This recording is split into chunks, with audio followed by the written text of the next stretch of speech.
Tugiye kubabwira inzira zitandatu zigeza umuntu ku bwenge, inzira zitandatu zigeza umuntu ku bwenge, inzira zigeza umuntu ku bwenge. Muri kino gihe umuntu akomeye ntabwo ari umuntu ufite imbaraga zo mu buryo bugaragara bufadika, ariko umuntu akomeye ni umuntu afite ubwenge. Igihugu gikomeye ni igihugu kirimo abanyabwenge, kubera ubwenge nibwo bushoboza abantu gukora ibintu bitandukanye, nibwo bushoboza abantu kugera ku bintu bitandukanye. Iyo rero atabwenge ibintu birapfa, ibintu birangirika. Iyo atabwenge ibintu bikogwa mu mwanya utariwo, bikarangira bipfuye. Abantu benshi bahomba mu mabizinesi, bahomba mu bintu bitandukanye, cyangwa bakora ibintu bitandukanye bikarangira ibyo bintu bihombye, ni kubera ko ibyo bintu baba babikoze mu mwanya utariwo. Baba babuze iki? Baba babuze ubwenge. Tugiye kuvuga rero inzira zitandatu zishobora kugeza umuntu ku bwenge, inzira zitandatu zishobora kugeza umuntu ku bwenge. Ariko imbere yuko tubabwira izo nzira, ndashaka dusome mu gitabo cya Hoseya ibice byaho ni 4 murongo wa 6.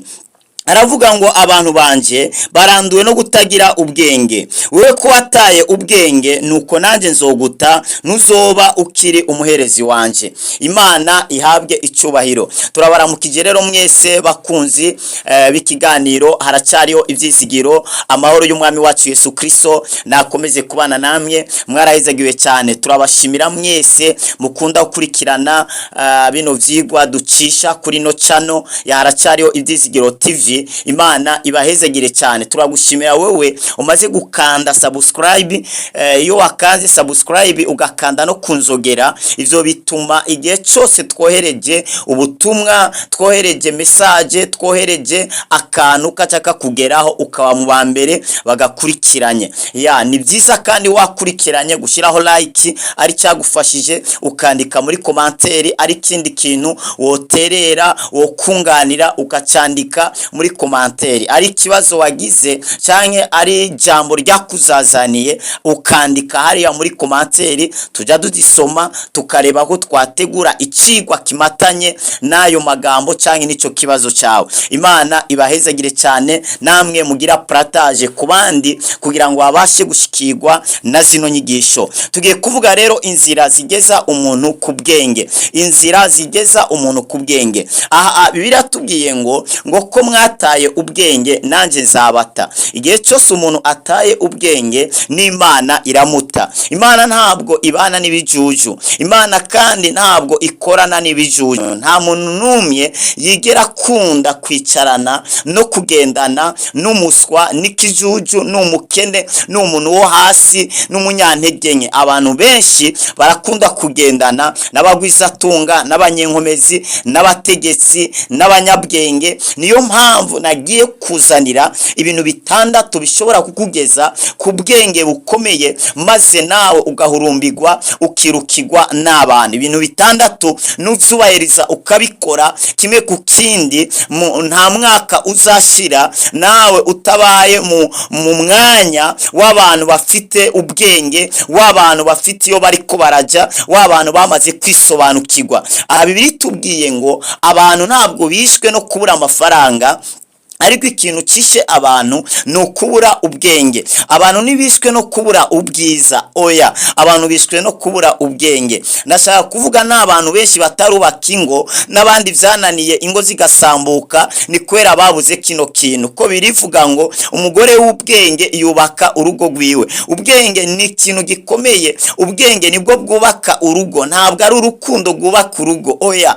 Ikintu cya mbere gishobora gutuma urugo rwawe rumera neza ubwenge. Ubwenge rero ni ukumenya amakuru y'ibintu runaka, maze ayo makuru y'icyo kintu ukayashyira mu ngiro, akagufasha gukora icyo kintu neza. Usomye ariya mu gitabo cya Yohana 8:32 birivuga ngo muzamenya ukuri, kandi ukuri kuzabaha kwidegembya. Bisigura ngo umuntu ntabwo ahabwa kwidegembya no gusenga gusa, oya, ahubwo ikintu giha umuntu kwidegembya ni ukumenya ukuri. Ni amakuru umuntu aba yamenye y'ikintu runaka, ayo makuru akamuha kwidegemvya. Ni nka kurya kw'inkoko ushobora kwiriza kwikamba, iyo uyifunguriye wayirijeho birayigora kugira ngo ive ngaho hantu. Icyo ukora ni ikintu ko yiterura ukayikura harya hantu, hanyuma ukayiterera hejuru cyo ukayiterera nk'ariya, naho nyene rero biraza kuyigora kugira ngo ive aho hantu, kubera ivyumviro vyayo vyamaze kuyemeza kidashobora kuva harya hantu.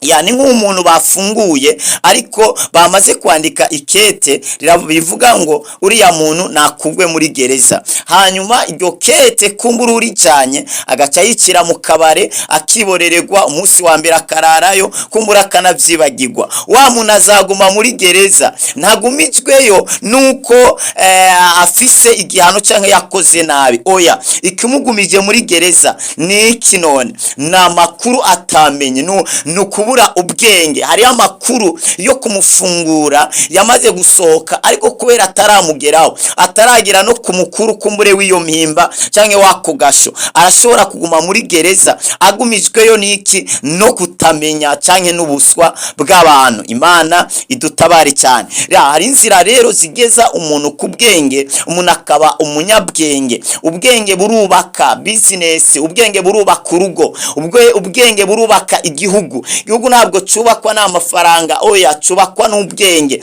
Niyo mpamvu igihugu iyo kirongowe n'umuntu atagira ubwenge, igihugu kirangirika.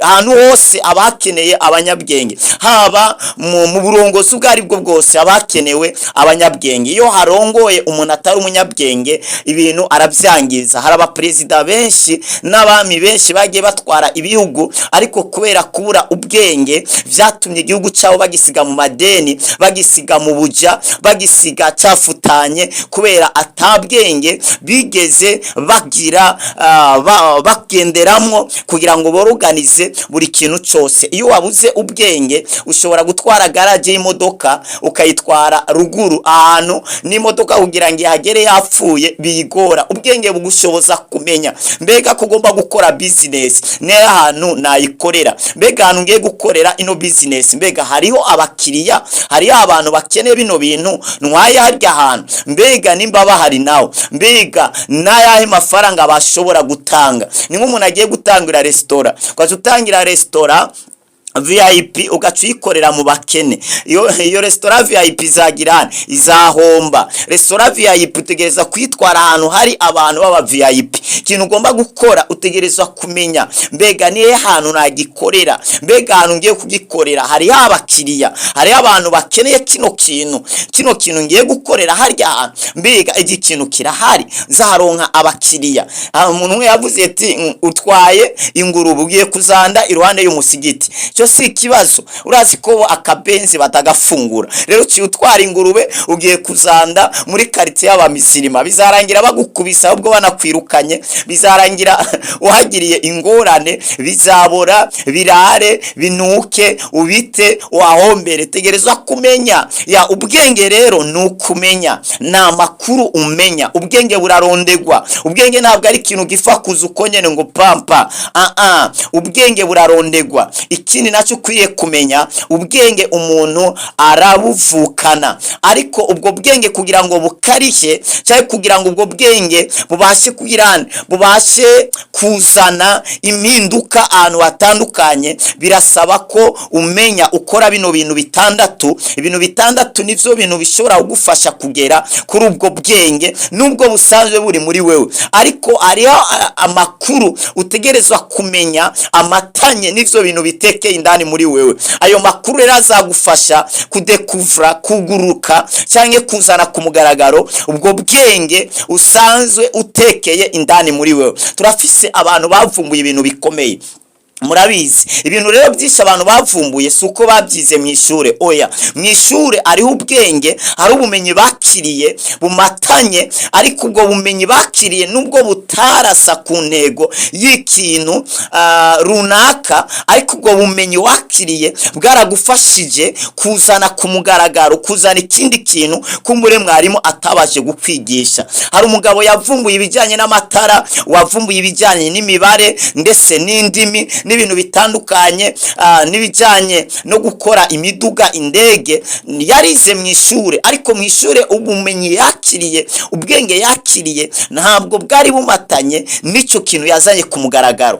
ahubwo ubwo bwenge gusa yakiriye, ubwo bumenyi yakiriye bwamufashije kwiyumva ko hari ikindi kintu nawe, bwamufashije gukangura cya kintu kiri ndani muri we, ndetse bimufasha kwizera no kwemezwa ko icyo kintu cyari kiri indani muri we ko yashobora kukizana ku mugaragaro.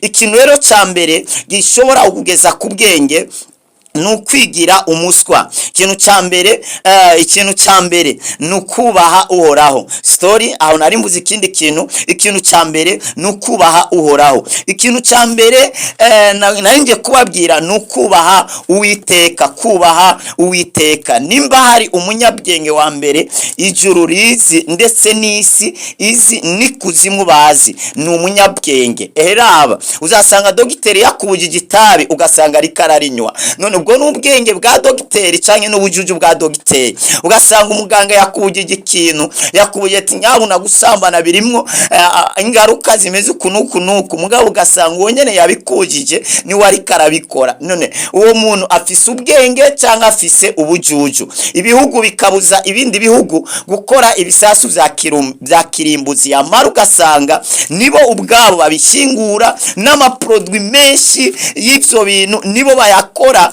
hanyuma abantu bakaza kuyagura, hanyuma bakababuza gukora ivyo bintu. Urumva ubwo aba ari ubwenge? Ahubwo n'ubuswa. Iyo umuntu agize ubwenge bwinshi cyane birangira bumuhinduye umuja, birangira bumuhinduye umuja canke birangira acitse umuswa. Mu gihe ubwo bwenge bwabuze kino kintu, bwabuze kubaha uhoraho. Ikintu cya mbere, umunyabwenge wa mbere ni umuntu yubaha Uwiteka. Usomye Imigani 9 umurongo waho wa 10 hari amagambo ahavuga, umurongo waho wa 10 haravuga ngo kandi abazi Imigani 9 umurongo waho wa 10.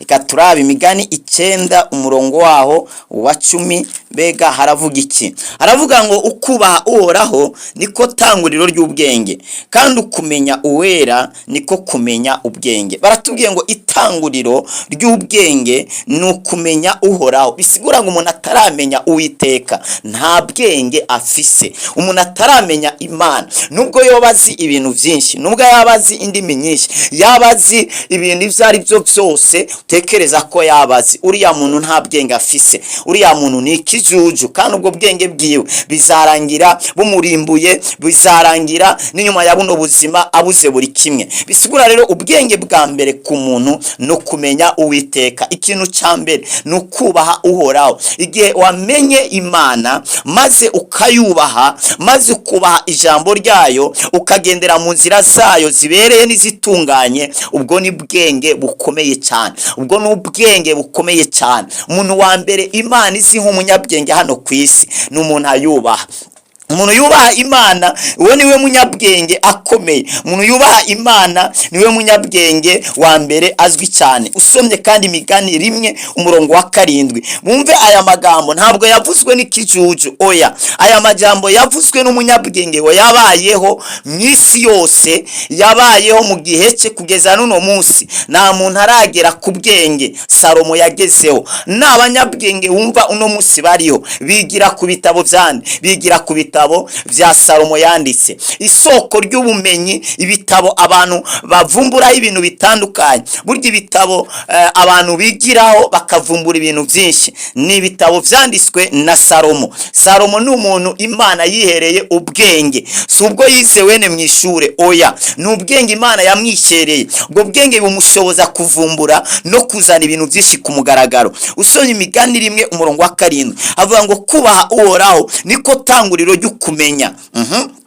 Ngariko igifu gikengera ubwenge n'inyigisho. Umuntu w'igifu akengera ubwenge ndetse agakengera n'inyigisho. Bisigura ngo umuntu w'ikijuju icambere ntakunda kwiga. Umuntu w'ikijuju arakengera abantu bazi ibintu byinshi, aranabatuka, akanavuga gatacho bazi kubera ko nawe nta kintu abazi.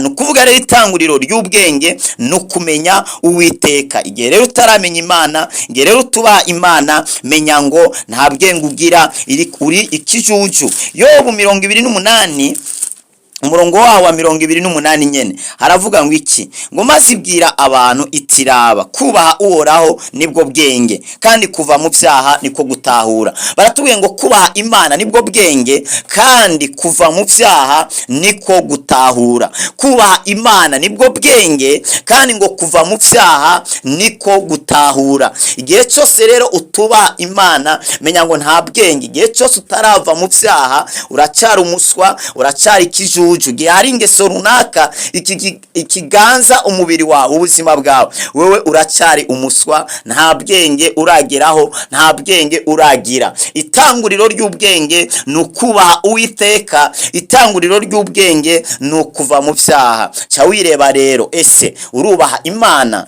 Ese ndubaha Imana? Ese ndazi Imana? Birikivuga ngo abazi Imana bazakomera, nibamara gukomera bazakora ibintu bikomeye, bazakora ibintu by'ubutwari, ariko ibyo bizaba mu gihe bamanjije kugirane, bamanjije kumenya Imana. Bisigura ngo uko umenya Imana niko wimenya, kubera Imana uko imeze niko yatugize. Haleluya, yaturemye mu ishusho yayo. Rero uko umenya Imana niko nawe wimenya. Ya itanguriro ry'ubwenge ni ukubaha Uhoraho, ni ukumenya Imana ndetse no kubaha Uwiteka. Ako ni akantu ka mbere ndumva, ariko ndangirijeho dusigaje ibindi bintu bitanu nabyo udakwiriye gucikwa, bishobora kugufasha kugera ku bwenge. Ya iki kintu cya mbere mvuze, abagifise ni abanyabwenge. Abagifise barafise base ikomeye cyane. Icya mbere, abantu bafise kino kintu megiye kuvuga, abantu bubaha Imana ni abanyabwenge, kandi abo bantu bubaha Imana nyene barafise fondation nini cyane yo kumenya ibindi bintu byinshi. Bisigura ngo isoko y'ubwenge ni Imana. Sivyo, isoko y'ubwenge bwose abantu bazi muri nosi ni Imana, kubera Imana niyo yaremye abantu bose, niyo yasizeho ibintu byose, nizi n'ingene bizavaho, nizi itangiriro ndetse n'iherezo. Abanyabwenge dutuzi hano ku isi bo baravumbura, bararondeza, ariko Imana ntirondeza, ko byose irabizi. Imana izi byose.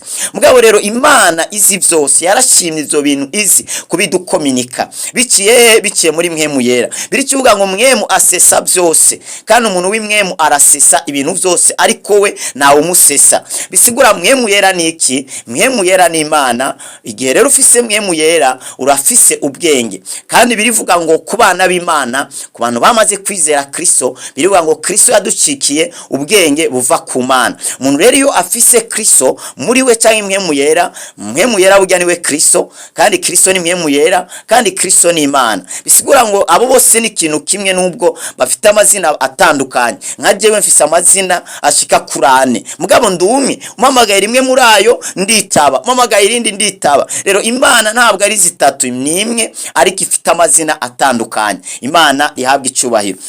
Reka ndangiriza aho ngaho, tuzakomeza ibyo bindi bintu bitanu. Data, ndagushimiye kuri umwene data aje kumva ijambo ryawe, riraza impinduka mu izina rya Yesu. Reka umwe kumenya ubwenge, maze ubwenge umushoboze kubaka ibintu bikomeye no kugera ku bintu bikomeye mu izina rya Kristo. Amen. Wifuza gusengerwa cyangwa ufite ikibazo ushaka gutubaza, WhatsApp yacu ni iyi +257 65 986 540. Mwarayizegiwe cyane.